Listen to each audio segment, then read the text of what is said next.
سرعته، لكن مش هي دي لعبته، مش هو ده شيكابالا اطلاقا اللي احنا اتكلمنا عليه الفترات اللي فاتت. النهارده مش في فورمته، وده وارد. اي لاعب مبدع ممكن جدا يبقى فيه مباراه مش بتاعته، وارد جدا جدا جدا.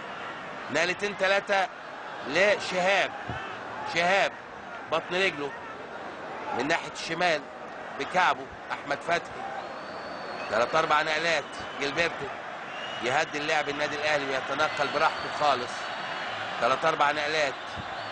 يا ولد ياخدها بركات.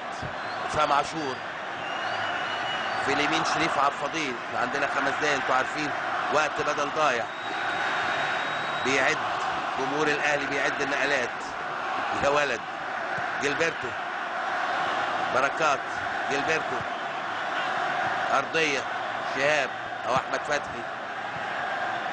كل ده نقل للنادي الاهلي، دخله جامده جدا وضربه حره وانذار لشيكابالا. اعتقد اي كلام، اي كلام خالص يعني.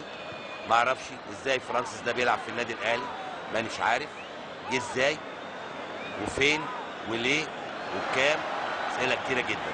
جilberto نقله والثانيه وسيطره للنادي الاهلي، ونادي الزمالك رافض الكلام ده لكن مش قادر لانه بيتقدم وبيفتح مساحات، وده وضع طبيعي جدا. فرانسيس كالعاده